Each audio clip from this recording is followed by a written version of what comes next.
the 80s, it has been like treated for kids. We have gotten like Transformers, G.I. Joe, My Little Those Pony. 80s were They're good all worthless times. garbage. They're all worthless garbage. Not that I grew up in the 80s or anything, but yes, the 80s were definitely a time to sell for children. Welcome, everybody. I am here with SquidJedi, and just for a laugh and for spare time, we are going to talk about the artistic worth of animation as a But medium, not a genre. Yes. I know something. Around this time, Akira came out, and In the 80s, yes. it's weird because they're doing such adult work. We were doing such kiddish work. The Well, times have they changed. did Akira. Yeah. Well, they did a no. Actually, it hasn't changed at all. No. Well, I suppose now that you mention that, it's started to dawn on me that for every decade of the medium of animation, there has been the really artistic side and the cashing in on trend side. Once you get out Yeah. of the early phases of the experimentation, you'll notice that there's a certain trend. There's one half that focuses on the artistic and the other's catching on the trends. I Same with all mean, movies in general, really, but yes. I mean that. All I'm not saying that they're about the artistic style, but I mean that nothing has changed for America. It's still meant for kids. Adults can enjoy them now, but it's still meant for kids. It's Mm. not changed. Aye.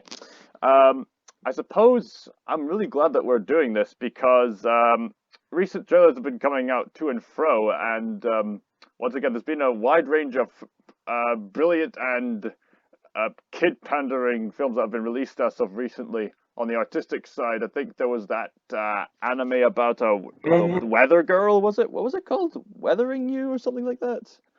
I think it was. It was made by the same man who made Your Name. I have yet to see it as of recording this, but a lot of people have been absolutely adoring it. So, yes, highly emotional and the best. What else would you expect from Japan, basically? it's And pandering. no, no, no, no, no, not this film, but the other one I'm about to mention. It's just that. Minion. Yeah, yeah, yeah. You read my mind. Yeah. So Minions 2 has been released. And before we go into And that, it's yeah, yeah, it is poopery. I will say this, I do enjoy the Despicable Me movies. I honestly do. just the one. Just one. Um, I mean, personally, the first movie was funny, but the trailer kind of spoiled all the funny parts. But the sequel I thought was much better. It was hysterical. I enjoyed all those minions. I enjoyed all the lessons I had to offer. I enjoyed Despicable Me 1 and 2. And then of course I had high expectations for the Minions movie. Got it for Christmas. We thought, oh, okay, let's have a good go at first. But then I started noticing something. The silly minion moments that would once give us such hysterical laughter in the movies were now starting to get annoying. And I noticed, wait a minute. Okay, move on, please. Move on. Okay, okay, that was fairly kiddish, but can you move on to something? Are you serious? Are you serious? And this is one of those movies, a rare movie, where my parents and I just couldn't stand it. We had to fast forward it to the end. It got to the point of intolerable. I was, I had to think to myself, how? How did these adorable, hilarious things become so annoying? But it was then I figured out, well, Despicable Me, it was a family movie. That means the adults were involved. You had your funny moments with the minions, and then you had the relatable adult moments with Gru and him growing as a character as he's attaching himself onto the orphans. There's some few heartfelt moments and some great moments of growth. That's what made the Despicable movie so great. So basically, what made the Minions movie suck, take all the stuff that would be tolerable to the adults and older children, and just filler, just filler, filler, filler, filler, filler, filler time, and no one's gonna save you from your minions saying cheese now, filler. Um, and now, much to our dismay, they're making a sequel, which is going in the same direction. And yes, Gru is in it, but he's a kid. That doesn't count. So yes, we're very concerned.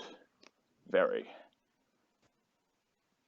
Yeah, Despicable Me is the only one I really liked, and I did like I didn't like really care about when I revisited when I thought about Despicable Me 2. I didn't care about, but I did like the crazy moment when remember when El Macho went into that volcano with 50 tons of dynamite straight into the yeah. Oh, there are some brilliant moments. Something I love about animation is that if done right, the ridiculousness can work brilliantly for comedy. I mean, they explain the situation. El Macho was this legendary villain, but nothing gold can stay, and he bid the world farewell, pressing on by strapping himself onto a shark packed with dynamite, diving headfirst into a volcano. Okay, the really funny part about that scene is that Gru then, I don't know if this was intentional or not, but Gru eventually says, "They never found the body." Of course they didn't find the body! Yeah, If someone dies head first into a volcano, an yeah. active one, with packs of dynamite, I think they have ceased to be. They have gone to meet their maker. This is an ex-macho man, El Macho. So, Oh, we'll have to replace them. yeah. Yeah. Um, there's some other historical moments. And animation can work greatly for a comedy as well. I mean, it's worked well for Looney Tunes and the vast majority of Warner Brothers and all those other skits. But there's a problem. There's a huge problem. Mhm. And that goes for adult animated shows and for some kids animated show. I mean animated movies. Anime movies. And it shows. It's all just about comedy. It's just comedy Mm. only. Yes, There's that's no dramatic or there's no epic, no grand story. It's not like a serious, well told epic story or just a serious told nice story. It's all just to make you laugh. That's mm. all adult animation is. But there is Castlevania. There is Ah. Yes, there are a few exceptions, like Castlevania. There is Samurai Jack. Yes, that's one I would immediately and the pick. Clone Wars and the Clone. Yes, there's recently been a trailer released for the final season of that show. It's got But here's the problem. yes. They're not seen as. I mean, I know there are the few exceptions, but it's even worse for adult animation because we have more kids animated shows that take themselves seriously, but it's more on the adult side. So, and the Clone Wars is not seen as adult, but Castlevania, I don't think anyone talks about Hmm. Except for the ones who do. it. I guess the reason Star Wars works is that I think this is a good example actually because Star Wars is just one of those phenomenal cultural icons that appeals to everybody, just absolutely everybody. So I mean, if you're going to do anything Star Wars related, then it's going to catch people's attention. It's just one of those things that just latches on to everybody. There's something in it for children. There's something in it for grown-up But people. they think it's only just for children. And this is what we're talking about today, yes. Or just immature people, in case in point, the adult animation. But we're here to tell you that there's more to it that meets the eye, and that was an unintentional Transformers pun. Yeah. You know what? It is truly bullshit that, you know what? There is decapitations and stabbing in the chest in the Clone Wars. Ouch! Yes, that's quite risky, and I think the children can handle that under the right circumstances. All on Cartoon Network. Do do do do. Now on Disney Plus. And the best part and the worst part, Disney Plus puts the show as Disney Plus original.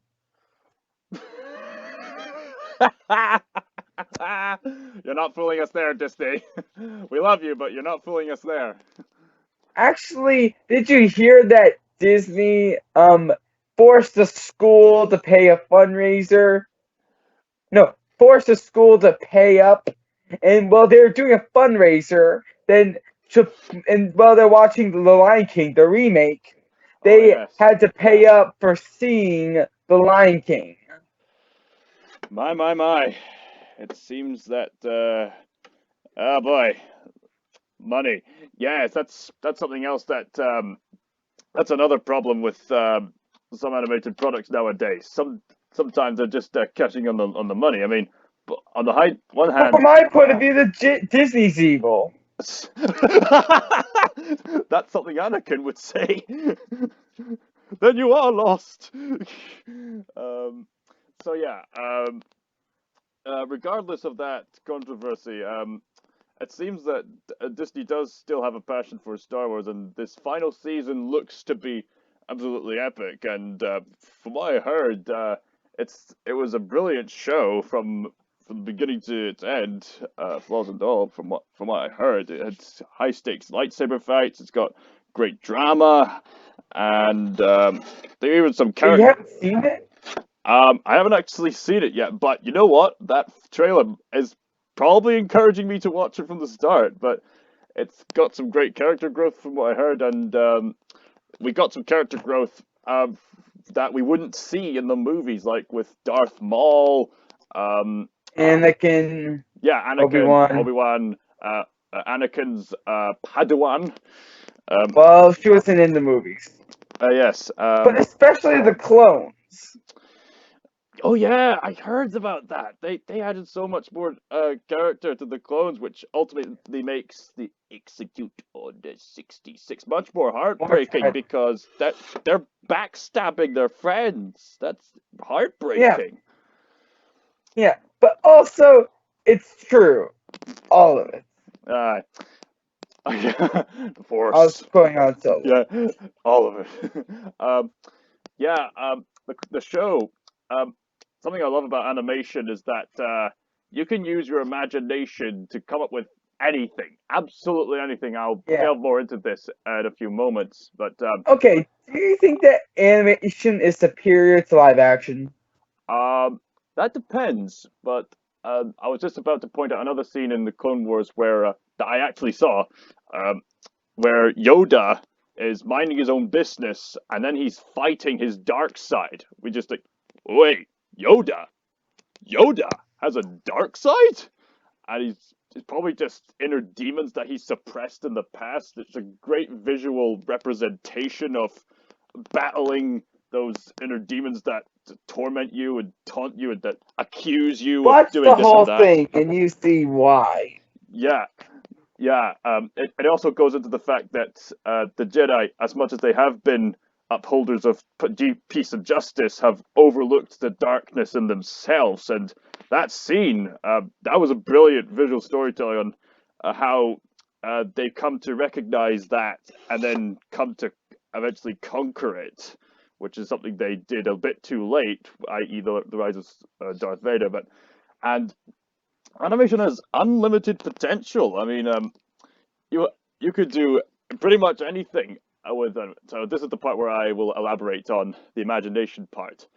Animation isn't just restricted to comedy for little kids and immature adults. You can do literally anything. You can create Anything. superheroes. You can make a talking horseman and take him seriously. You can have dwarves make a dwarven community. You can make unicorns. You can make creatures that would look more convincing than live action movies. You could create spectacles that would look consistent. You can have talking furniture and castle aesthetics serve tea But you parties. know, You can have a beast and talking about Beauty and the Beast and still make it look consistent because it's animated, albeit you have the right team. You can you even make it know, stylized, and that would work well for the stories. It would look a bit janky, but it would be stylized. It's unlimited. The imagination is the key to unlocking to a whole wide range of stories. You can do any sort of visuals you like. There is no limits, and the horizons are only just expanding and expanding, which is really exciting. And yeah, that's but making them look more convincing more than reality with 3D animation, I think that CGI animation is overrated. Oh yeah, that's something that we brought up in a previous conversation. And that's something that Gennady Tartakovsky said one time. Do you remember what he said? I want to mimic reality. I want to push reality. That's an excellent quote. This was Gennady Tartakovsky making Hotel Transylvania, a CGI movie which he treated like a traditionally animated film because he had previously worked on other traditionally animated shows like Dexter's Laboratory, Samurai Jack, a personal favorite of mine, recently Primal, and he's done comedic work, and the comedy works really well in Hotel Transylvania because it's really stretchy and vibrant and fast moving. So, of course, that sort of mindset would really work for the physical comedy of Hotel Transylvania. And also, what he said Hey, there, it's funny. It's funny. All of Tartarossi's Gennady work Tartakovsky's work, yeah, is full of action and full of quick movements and like yeah, fast movements. But this is more like, but when you do in Hotel Transylvania, it's more cartoony, more like it's still got fast movement, but it's not like more stylized. It's not more action filled. Like it's more like looser. It's more like cartoony. ah, I'm not saying it in a bad way. I'm just saying that yeah. he does it more differently than he usually does. Personally, I like a good variety if I were a professional filmmaker. So yeah, you got to try some new things, and that's another thing that animation is great for, trying out new things, and like you said before, pushing the boundaries, not necessarily to make it realistic, but to make something stylish, something exciting, something new. I suppose the best example would be Into the Spider-Verse. This was a film, Yes. yes, made by It's a combination of 2D, 3D, and stop motion. It felt like stop yes. motion, it felt like CGI, and it felt like 2D animation. That technique in general is excites me. It started with Disney's Yeah. Paperman, as a Wreck-It Ralph short, which was quite stylized about this love story about a man trying to fly paper airplanes. It was brilliantly combination. That blew my Yeah. mind at the time. They'd made a few other ones of that caliber. There was one about a pug that kept eating food according to the emotional circumstance of his owner, which was quite effective. Really clever visual storytelling from how much the food can tell of the story about the people who own the dog. That was really clever. And then recently, of course, Into the Spider-Verse. Now, the way they did it was really immersive because they specifically animated it to make it like a comic book coming to life. They took some risks. They some things that might not work. Some things that weren't really realistic or consistent. They cut a few frames out to make it seem a bit choppy. They added in some drawn lines around certain areas and whatnot. And despite all these risks, it worked. It's amazing. It's a spectacle to look at. That film is worth it just to see the whole spectacle alone. But what about Klaus? Cloud. It has to Oh win yeah. Best Animated Feature. It Hey, has to win Best Animated good Feature. good news. It did. Yes. It did? Yeah, it did. In the BAFTAs, it won. Wait, It won a. In the BAFTAs, it won for best animated feature. So, yep, but it's what about mounted to Academy the. Award? I have no idea, but on Netflix, it's got the proud title Academy Award nominee. So even if it doesn't win, the very fact that it's nominated is an honor in itself. Yeah. Yeah, it's this is another example of this blend of animated styles. This one really made me look at it and go, how, how, yeah, how, how do they do that? Basically, it was at its core, it was a traditionally animated movie, but the visuals made it pop out. Um, they added in lighting and shadowings. I thought, how on earth do they do that? Even when they clearly show us how they do it, it's still somewhat vague. Like they're skipping some kind of process and they're not showing us it. But some other people, thank you, have shown It's a a great way to trick three. It's a great way to trick people into thinking it's 3D animation. yeah, it's so apparently some other people have broken it down. It was a process of animating it as you would at first. I think it was made by the same people who made Treasure Planet. I think it was Spa Studios, yeah. And then they go into some kind of digital software of some kind, and I think they wire certain things. A person showed it, and to make the lighting bounce off certain parts, and then they just improve on it with bits at But a time. I think that CGI animation is overrated when it tries to mimic reality.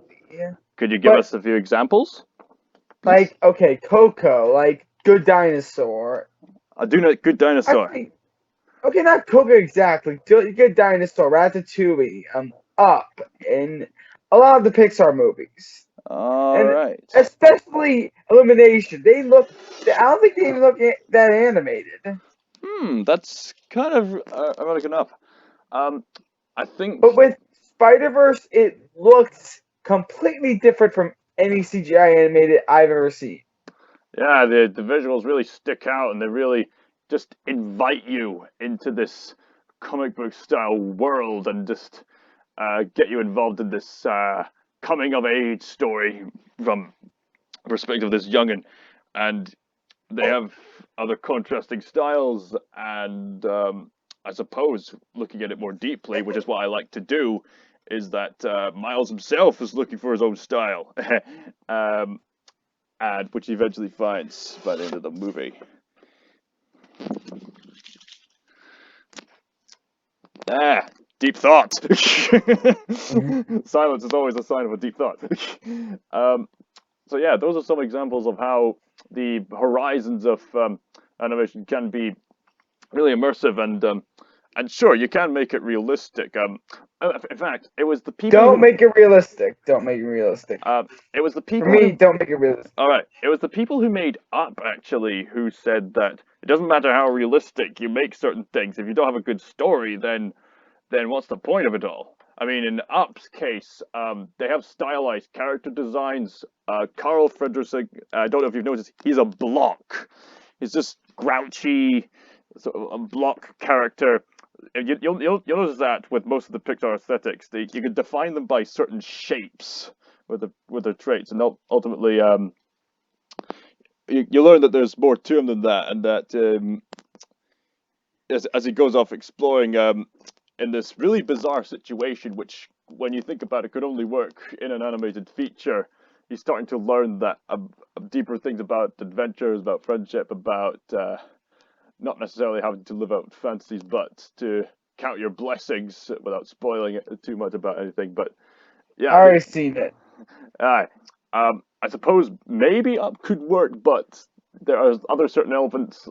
Elephant? No, I almost said elephants there. Elements uh, that would probably only work if it was animated, like perhaps Kevin the big bird, the expressions of Doug the dog, the fact that the house attached to the balloons, if you did it in live action, it would be quite a risky. Possible, but risky. But anything is possible in animation, and you can tell any kind of story you like with any kind of exaggerated character design that you want. It's limitless what you can do. So you don't need to be pressured to make it as realistic as possible, unless that's part of the story, in which case, go ahead. Um, just thinking about the animation and its capabilities, another film has just come to mind. In fact, I think we are bound to bring him up at some point. The master animator Richard Williams is a major figure when it comes to stretching the boundaries of animation. Um, so much so that he spent practically half his entire life dedicated to this one movie, just to say, hey, look what animation is capable of. And this movie didn't have too much of a story or anything per se, it was kind of a shame. But the animation is amazing. It really enhances the unique experience of just seeing the art unfold especially just seeing the dedication that he puts into it. This film is the thief and 2D animated. the thief and the cobbler. Oh, Yes, yes, the thief and the cobbler is if you watch the recoupled cut, it is a masterpiece. Even when some bits are unfinished, even when he's passed on, and a fan had to take it upon himself to edit some bits together just to give us the real masterpiece. Because unfortunately, money got in the way for certain things. But there were a few tricky situations. I mean, but Richard kept denying all odds. The money was too risky. He just spent most of his time just working on it, working on it. And he is really dedicated to the amount of frames, because the way animation works is that you have traditionally you have at least 24 frames. You get them all moving, and that counts as 1 second. That's already quite a lot of work. But Richard was so dedicated to his animation, he would literally, I could be wrong about this, but he put in 12 drawings per frame. 12 per frame. Traditionally, 24 frames. 1 second. 12 pictures per frame. Times that by 24. That is 1 second. And he made this really consistent. And Thief and the Cobbler took 30 wait, years. I'm sorry. How many frames is usually per drawing? I could be wrong, but I think it was 12 drawings in a frame, when traditionally it's 24 No, frames to make before, one like, second. Oh, oh, traditionally it's 24 frames for 1 second. Of course, you can speed it up, you can slow it down, oh, and of course, some television shows understandably take the cheap route of lowering the frame rate or restricting themselves to certain types of movement. Although other people have tried to save themselves, but as Richard has passed on to the others, you could really see his dedication to movement. Even in his advertisements, he loved using perspective and uh, other expressions, and just focusing on details that I think most animators wouldn't even dare to consider. Um, and it really does enhance the experience. And Richard really was such a dedicated animator that he would even have lots of checkerboard designs and still make it look frequent. So he was a master, and so much of a master that his book, um, uh, Richard Williams' Animator's Survival Kit, is still used by professional animators to this day. So 30 years working on one film was not for nothing. It was all absolutely worth it to inspire future generations to uh, think better like that. In fact, some elements of that inspired Samurai Jack, and there's some other ambitions amongst animators throughout the years, whether it be the Nine Old Men or Brad Burgess, whether it be certain little uh, character personality traits or just filmmaking techniques. You could really anything is possible. You just have to be dedicated to it. You just got to be dedicated to your craft. Other examples of great animators who push the boundaries, as it were. I suppose Walt Disney himself was willing to push artistic boundaries. He was one of the main motivators that got it going, and many people still agree that in terms of artistic worth, his masterpiece okay. is Fantasia. Yes. What would you think of? What would you think? What would you think? What Walt Disney would think of Disney today? Now this is interesting, because from what I heard, Walt Disney, ironically enough, didn't like making sequels or cashing into certain things for the sake of making money. Yeah, Walt Disney of all people. Even though he started the big animation business, he was fond of I just couldn't understand. yeah, he was just into making simple stories that would appeal to little children, and just put his all into the animation. Just But you want to know something he wanted to make powerhouses, a big live action powerhouses, but he was stuck making this. Ah, okay, that's interesting. But even with what he's got, he managed to push boundaries. Um, like I said before, with Fantasia and even some other bits of the other animated films But what throughout do you the think? What do you think of what we think today of Disney? think today of what would you think today? He would probably applaud them for some aspect. Turning on the light, and he would probably disapprove of some other things. He'd probably be taken aback by how well um, their technology has come, and he'd probably be impressed with some things they've managed to achieve. But other things, he'd probably slap himself in the face, like the live action remakes. Yeah, but you just hate how they abandoned 2D animation and got rid of their artistic talents and just decided to make it look realistic and just Hmm. not at all. Yes, this is another concern about people nowadays. Now, the reason this has happened is because people found CGI to be somewhat easier and more tolerable to work with. But some people have managed to take advantage of the CGI and in unique ways. I do remember certain films like that actually take advantage of some realistic details whilst combining stylized looks. Yeah, stylized. I think the film that's coming to the top of my head, not Disney, is Rango. This was a film I really Oh liked as a kid. yeah, Yeah, yeah. Rango. Yeah, that was a great CGI movie. It was That was actually motion capture. yeah, it was kind of motion captured. If you look behind the scenes, um, actually Disney did that in the back in the old days, but they'd act out the scenes, and a lot of people still do that, and it really helps with the movement. I'll get more into that later, but you can just see they're having the time of their lives just in these bizarre situations because Rango is a really wacky film. It's my kind of humor, actually. Yeah. um, and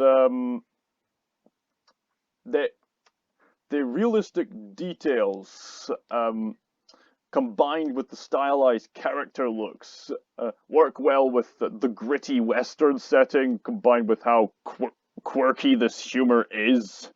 You definitely feel like something is off, but you're enjoying it. But at the same time, it's kind of gritty at the same time. It's I think it was a great combination in it. Some of the that combination could work well, whether it be our cookie character Rango, where one eye is actually slightly larger than the other, um, or whether it be some characters with It just when it comes when it okay, here's it. When it looks animated like CGI animation, I just want it to look more 2D. I want it to look less realistic. But when it looks realistic, when it's motion capture, I'm fine with that. That's fine if it one looks motion capture. Aye. If it looks realistic, then look realistic. But I don't want it when it's 2D animation. When it looks like more animated, I don't want it to look in a realistic environment. Hmm. Now that you mentioned that, that's just reminded me of another issue that people need to take caution of: the uncanny valley. Yes, people will appreciate you for a great CGI, like with some of Disney's recent movies, a la Wreck-It Ralph, Tangled, Moana, etc., etc., etc. But there are some people who try to attempt a few things with motion capture as well, and just go to certain areas that are not a really good combination. And yes, people, I know the first one that comes to mind is the Polar Express. The Polar Express is not a bad movie at all. I quite enjoyed it. But one of the main issues people had with it was the uncanny visuals. Um, part of the problem is that I would have been fine with realistic details if the characters emoted more, um, or if it looked a bit more convincing in some way. It just has this certain area that just doesn't mesh. The characters don't emote enough. The visuals kind of have this uncanny valley between. It's not realistic enough. but it's not cartoonish enough either. It's sort of this weird, uncomfortable mess that kind of alienates the viewer. Um, I've seen uncanny stuff like this. I've seen yeah, this like Let's Go 8 or Delgo. Actually, I haven't seen the movies. I've seen it on Saberspark. aye. Uh, but the same director also made a Christmas Carol adaptation, and I think that was a huge improvement over A Christmas Carol. And Christmas Carol is actually one of those films that I like, but everyone else hates because Yeah, I absolutely was scared the shit out of that yeah, movie. yeah, yeah. In fact, you could see it like that. The realistic visuals actually make the scarier moments that much scarier. Yeah, and um, and the characters really emote this time. It helps when you have Jim Carrey as the main lead and the three ghosts at the same time, as well as other great actors playing as other parts. All of them really do emote this time, and the environments are much more engaging this time. And speaking of the animation, they do take advantage of a few other things, like imaginatively, like the Ghost of Christmas Future is literally a shadow. That is amazing. Um, the Ghost of Christmas Present managed to control a room with a Wii Remote style torch, which was quite cool. Um, the Ghost of Christmas Past has a scene where it's morphing different faces. This would look weird if it was live action, but because it's animated, it works. And even if it's still creepy, it still works because it's kind of creepy. So yeah, I think that actually works. And there is another example of motion capture animation done right, and this is one of my personal favorite movies of all time. This is The Adventures of Tintin. yeah, The Adventures of Tintin. Yeah, The Adventures of Tintin: Secret of the Unicorn. This is this would make Robert Rodriguez drool just or that director's name make drool just like how do they do that? Firstly, you read Tintin books and you'll notice that it's set in a sort of realistic world, but the character designs are quite quirky and it's very slapsticky. Um, so they somehow managed to find the right combination here. It's realistic enough to be convincing that they're really moving right in front of your eyes, yet it's cartoonish enough to make you think, okay, these are quirky characters in slightly bizarre situations. Like, I look at these characters, I find them really convincing. I look at Captain Haddock and it's like, all right, I can picture this man as a genuine man with real scruffy beard and the clothes, yet he's still got that round nose, and they really got life in the eyes, and they emote, and there's other things like Tintin looks quite look, yeah, it looks quite convincing as well. It's still got the hair in it. There's other characters And that we have. never got a sequel. We never got a sequel. I'm still waiting for the sequel. It was just done really well. Thank God for Steven Spielberg and Percy Jackson, and they managed to get it right with the character designs. They managed to stay absolutely faithful to the source material whilst trying out their own thing. Percy Jackson. Percy, Peter Jackson. I made that mistake again. I had a conversation about. I keep calling Peter Jackson Percy Jackson, not Percy Jackson. It's Peter Jackson, Callum. Peter. Peter Jackson and Steven Spielberg. Thank you. Can I get a sequel, please? um, and oh yeah, yeah. On the topic of that film, because it's animated, it goes for some really creative segues. I don't know if you could accomplish this with live action, but um, these are some of the most creative scene segues I've ever seen. There's a scene where Tintin it's like Like Captain Haddock, bagar.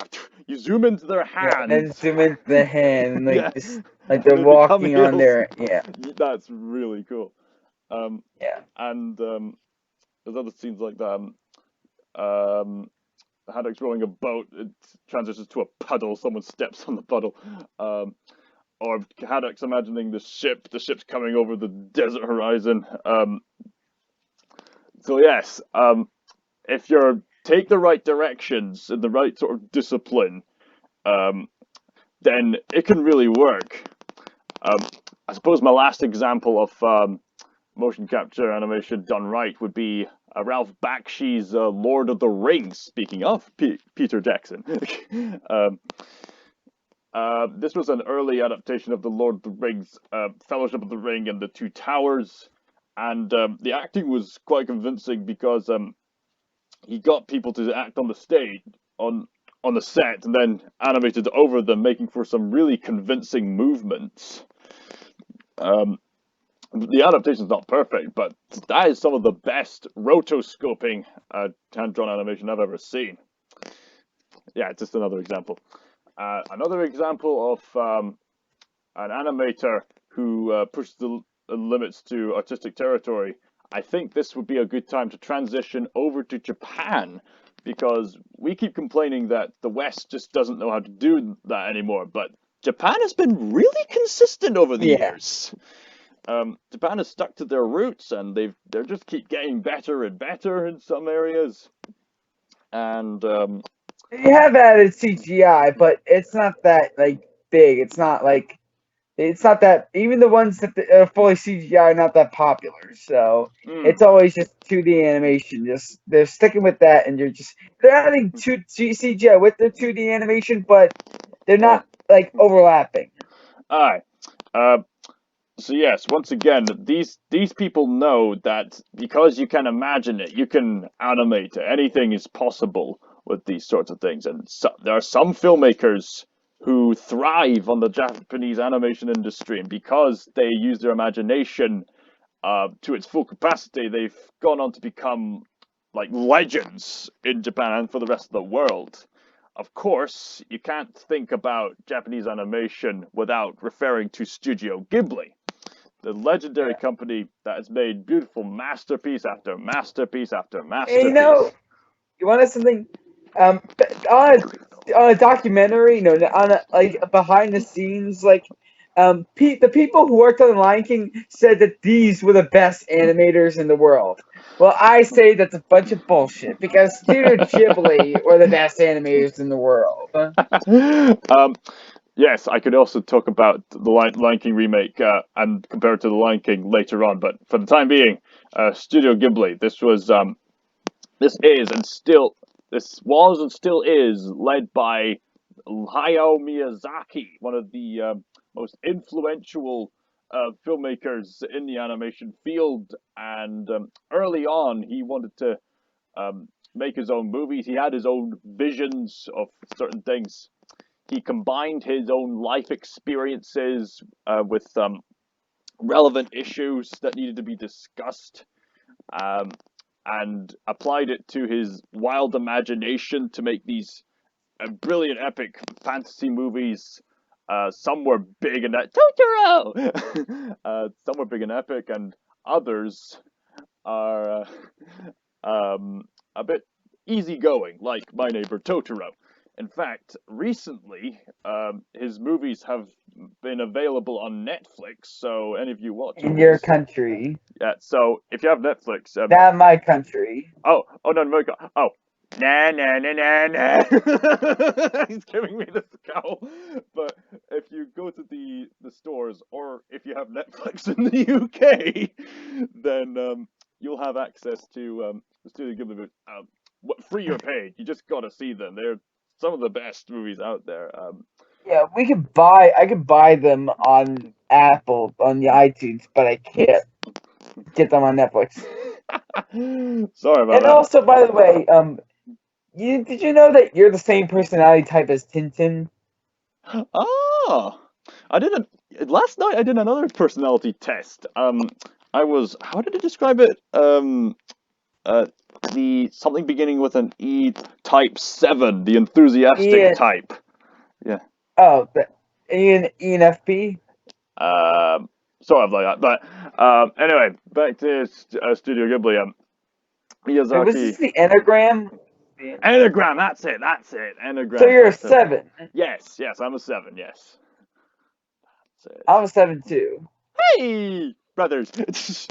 um, so Miyazaki really revolutionized the animation industry to the point where you can really see a stark difference between the animated films that came before and afterwards. There were many people at Pixar who took inspiration from the Studio Ghibli movies. You can even see it in some beloved animated shows out there. You'll see little references and hints, even in video games like Ori and the Blind Forest, Ni no Kuni, which is directly Studio Ghibli. And Um, would you think that Avatar: Last Airbender is something that Miyazaki would come up with? if Miyazaki ever teamed up with some action star and was in charge of making a television show, probably. But then again, Miyazaki prefers slow pacing. Avatar is usually quite fast paced. But yes, it was definitely influenced by Miyazaki. Yes, you can definitely see the Miyazaki influence on a lot of shows and animated films before and afterwards. He's really influential with his slow-paced, immersive atmospheres where you soak You in know the what? You know what? Sorry, continue. where you slow-paced atmosphere. You can just soak in the beautiful landscapes. That's something about animated films. Sometimes they're just too fast-paced. You just want to slow down. Miyazaki gives you the time to just slow down, breathe, and just soak in what he's created, which can really add to serene moments and just moments of reflection, which makes for some powerfully subtle scenes. One of the best being the train scene from Spirited Away, where they don't say a word yet. You're finally having time to just go, okay, Yeah, and just take time and to just reflect on life in general. Uh, there was moments like that, and Miyazaki was into these subtle character moments. Um, he took the time to do things that you probably shouldn't bother doing, but it adds to character traits, whether it be little habits like Porco Rosso pulling a table of wine for him with his feet, or whether it be Chihiro lightly tapping his shoes just to make sure they're comfortable and they fit properly. it's her. Yeah, little details. They just add much more life to all these characters, and you could even say that to some of the best Disney movies, like Beauty and the Beast. They add in certain quirks that probably shouldn't add anything, but they do because they're little. Like the Beast's expressions, you could just see it in his eyes, just pondering and thinking during certain moments. If you're paying Yeah, attention. that's pretty like great. But Hmm. also, you know what is the most influential things in like America and Japan?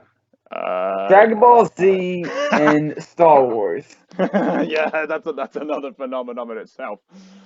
Um, how many times have they been phenomenal? Over 9,000! What, 9,000? That can't be right!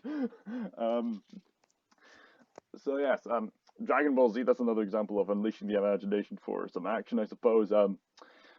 And sometimes Studio Ghibli has showed that you can also, it doesn't have to be big and bombastic, as awesome as that is.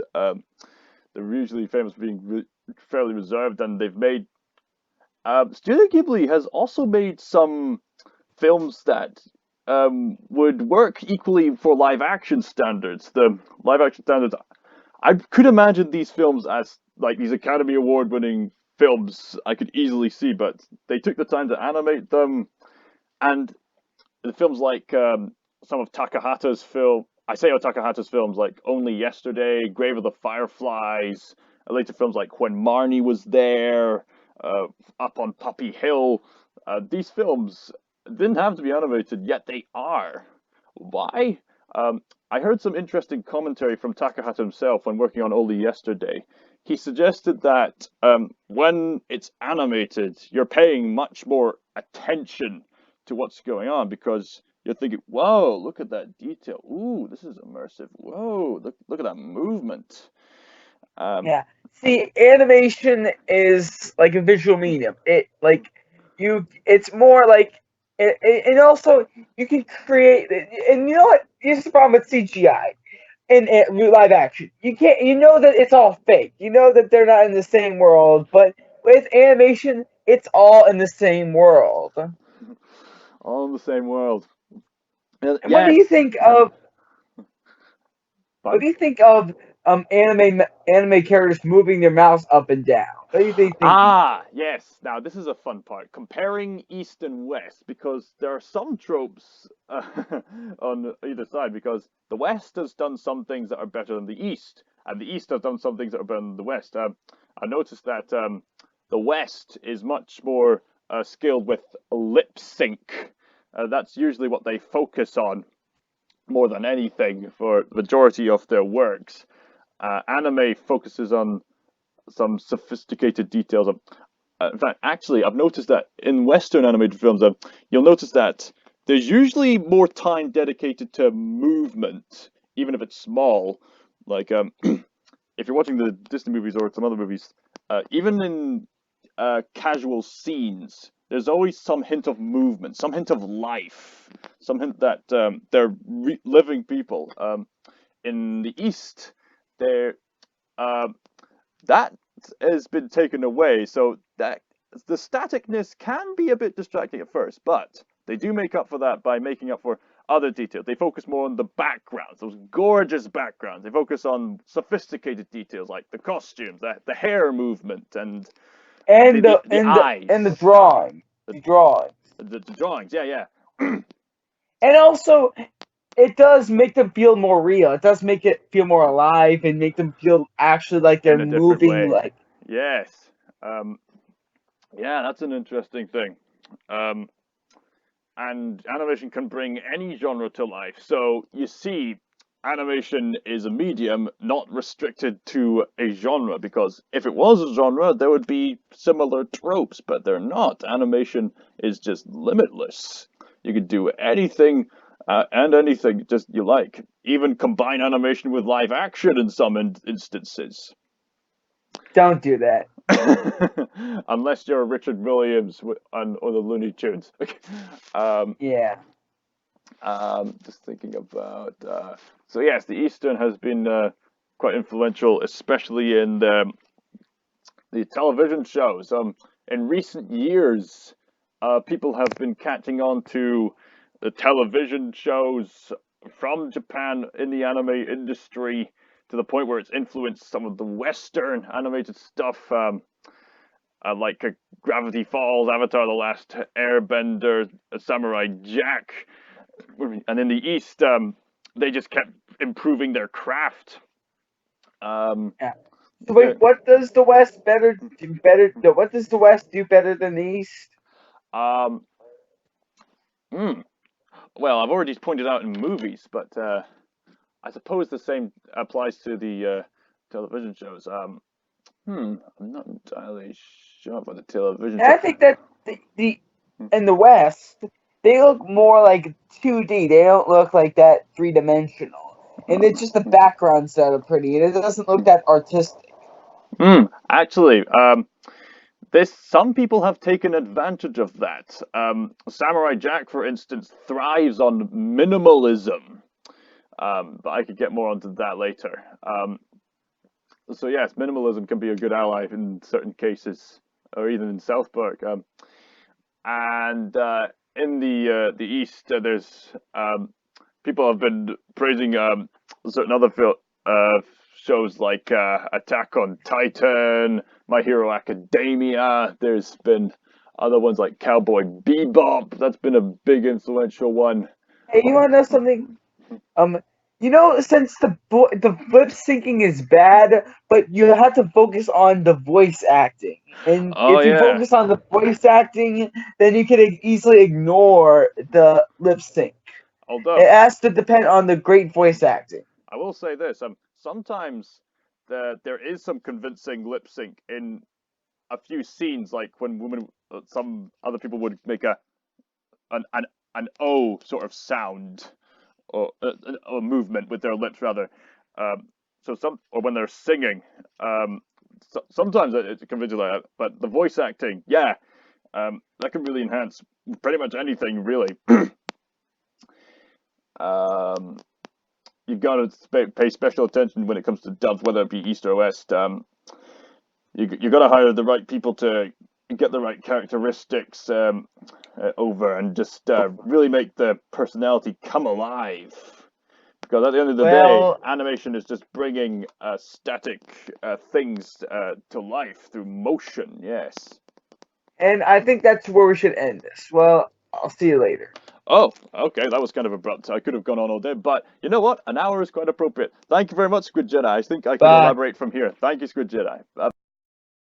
So, to extend on my conversation with SquidJedi, animation is capable of pretty much anything. You could have these young children fighting off ginormous titans. You can have people in spaceships in a more realistic setting. You can have fantasy settings. You could pretty much do anything. Anything is possible.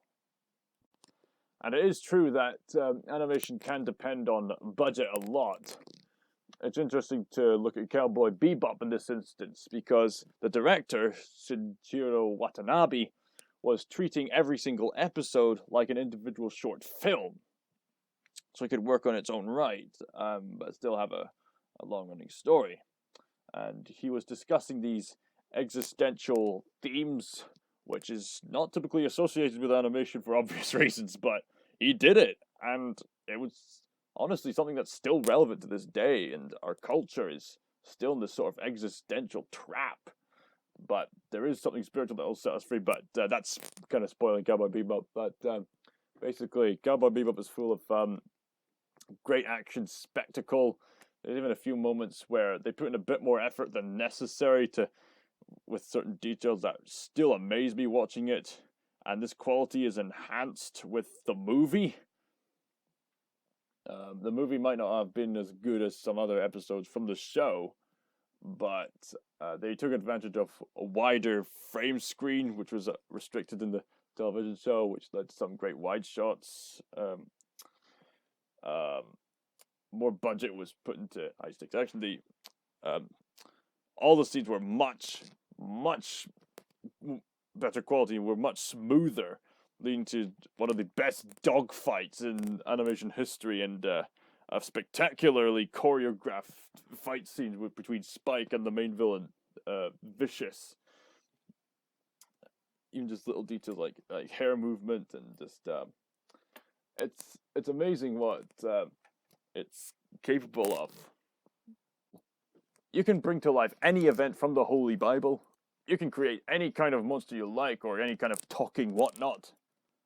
Amazing transformations, and still have it all look consistent, whether it be subtle or whether it be bombastic, whether it be more quiet, whether it be loud. You can do anything. Anything is possible with animation, essentially. And animation works really well for visual storytelling, which is a huge major aspect for any kind of filmmaking medium.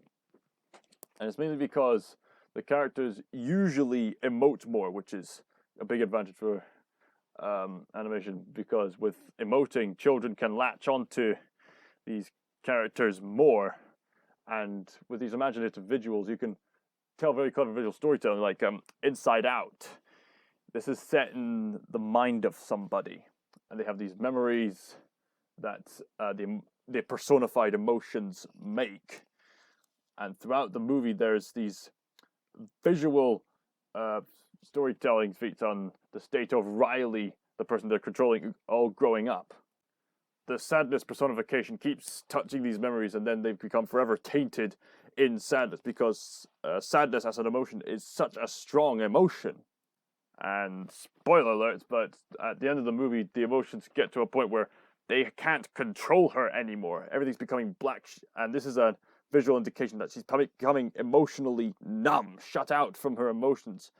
By shutting out sadness, she's shutting herself off from functioning as a proper spiritual being. Sadness takes control of the control. Like, she's so powerful, she can reverse the numbness to get her to feel again, to allow Riley to express herself properly. And sadness is ultimately the one that encourages all the other emotions to just grow up. She takes Joy's hand, and they both touch the button at the same time, and then they make an emotion that's emotional memory that's both sad and happy. And you'll know that visual storytelling is at its most effective when you can watch the movie on mute and still understand what's going on. This is one of the great aspects from one of my personal favorite television shows, Samurai Jack. It's funny, my dad saw me watching the show one time and he said, it's not very high tech. And he's right. When you see it at first, it's not all that impressive, but the whole thing thrives on minimalism. Everything about the show can be summed up as simple yet epic, doing all these brilliantly big things using so little. This design choice of minimalism exaggerates certain characters. It makes a sort of alienated environment which works for the show's favor. It glues you to the screen just to figure out what's going on. And it's really slow paced, which makes you further glued onto being immersed in this minimal yet large space that Samurai Jack has to usually go through. And since Gennady Tartakovsky is such an expert at directing action, he can tell entire segments with no dialogue. I think the main reason for this was that they didn't want exposition getting in the way. They just wanted you to focus on the moment. Jack of the Three Blind Archers is the best example of this. There's a scene where Jack's figuring out how to get to these archers, sees the arrow shining on the light, looks up at the sun, looks at his sword, and then runs at the archers, shining his sword in the light. Whoosh, bright light! Now this should blind the archers, and this is nothing is said. The archers then take fire. Jack's like, whoa, hides for cover. And then at that point he realizes something. He takes out his hat, goes.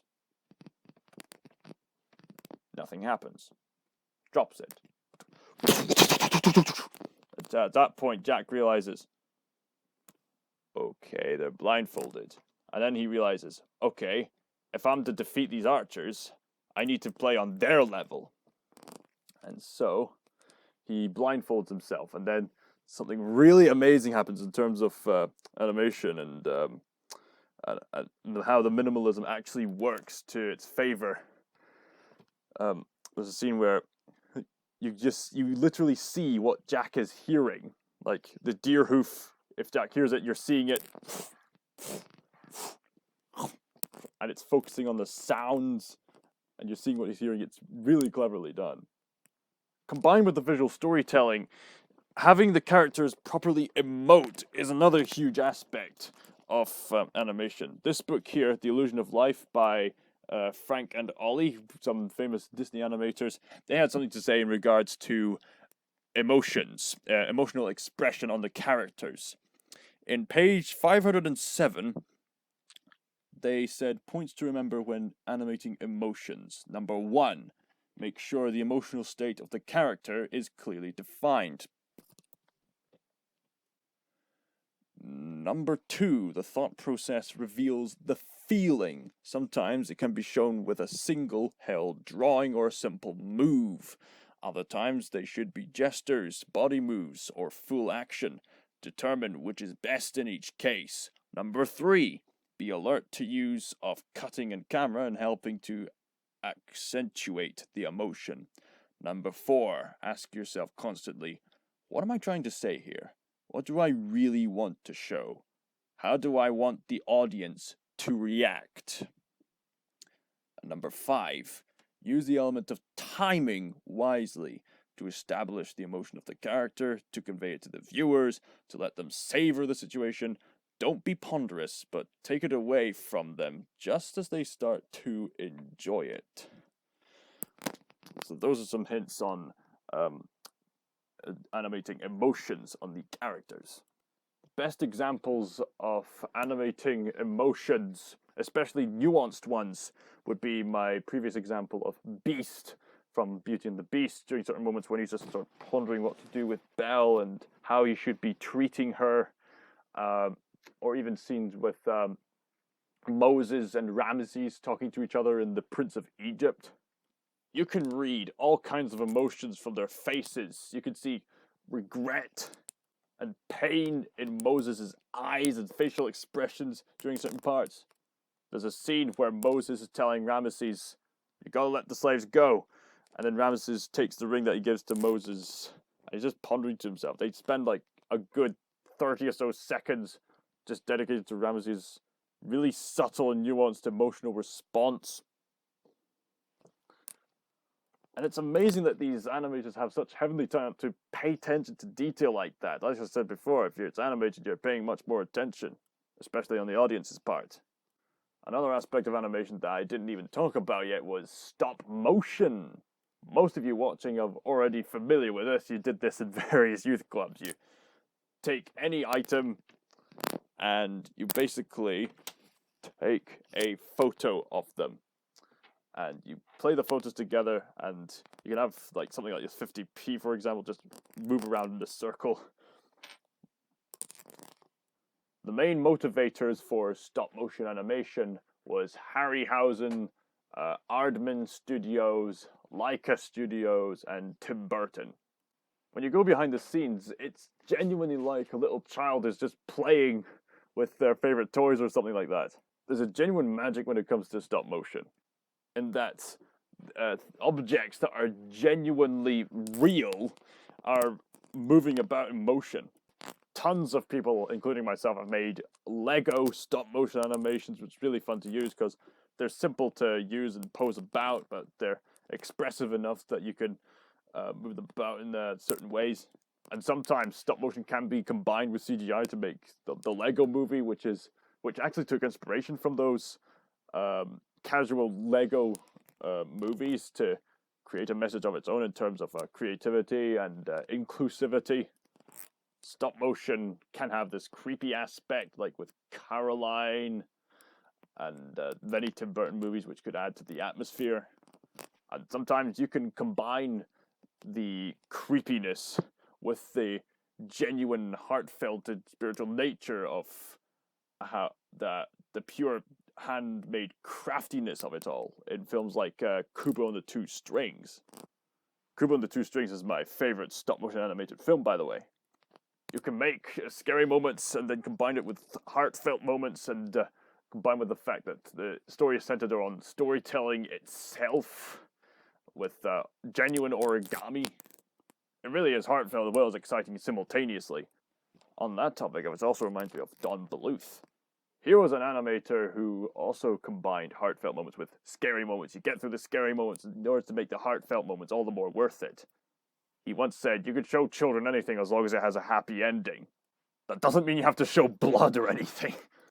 It just means that you can prepare kids for the tough parts of life later on so that they can find hope and purpose for something heavenly." So yes, children's material doesn't always have to be lighthearted. It can be quite hefty. It can be tackle difficult questions, all in a medium that anyone can relate to. Animation is heavenly, it is enchanting, it is imaginative, it is nostalgic, it is enlightening, it is visual, it is universal, it's spiritual, it's exciting, it's more observational. Animation can be a gateway to expressing yourselves and telling truth through these stories, which can be really enhanced through this wonderment of stories. And I've been talking so much about Eastern and Western, I've overlooked the European animation. European animation, for whatever reason, isn't as big as the East and the West. But what material we have produced is usually quite effective, shall we say? I believe France has made a few sincere classics like Ernest and Clarence, I think it was called. There is an animation studio, a major one that's closest to home for me, and it's located in Ireland. It's Cartoon Saloon. Under the direction of Tom Moore, they've taken inspiration from children's illustrated books and stained glass windows to tell their own stylized versions to immerse you into the culture of Ireland, like someone was telling you about the culture and this was how they expressed themselves. It really works on Tom Moore's part for the films like The Secret of Kells, talking about the writing of that famous Christian book, and how everything looks like it was in a medieval stained glass drawing, which can be a bit disjointed, but it's stylized and it works for the story.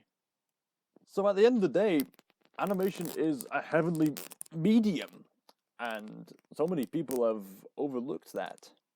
Oh yes, another example would sometimes there's a combination of the European and the West, and the East and West, and the East and European. My best example of East and European would be with The Red Turtle, which combined the slow-paced atmosphere of a Studio Ghibli movie with the aesthetics and experimentation of a European animated movie. So you can try new combinations, and it's all really genuinely exciting.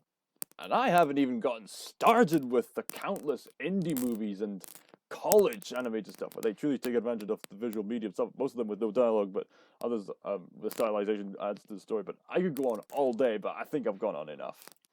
The point me and SquidJedi were trying to make today was that animation is a medium, and people need to just stop looking at it as a genre.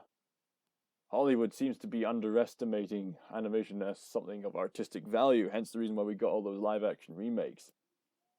They're so focused on making things either more realistic, photorealistic, but they don't focus on character and emotion. And there's some other bits that are ironically not too realistic, as impressive as the photorealism is. Or they make some changes just because it's culturally relevant to some trends, and it becomes really awkward because of that. Anime. Sorry, no, wait, the live action films were animated. Animation does not have to follow a trend. I mean, of course, you need to make money, but animation isn't restricted to just fodder for children. There's something in it for people like me. I'm in my 20s and I love animated films. How so? You just watch the ones I've been watching. Oh yeah, there was Loving Vincent. That's another experimental one. That was a great homage to Vincent van Gogh. They could have easily just made it a typical biography and people would have overlooked that. But because they took the time to painstakingly paint every single frame, you know they truly do love Vincent van Gogh. So anything is possible in animation. All it takes is passion, observation, and imagination. Passion, observation, imagination. That's all that's needed to make animated masterpieces. Scott Smyer, signing out. Thank you and God bless you all.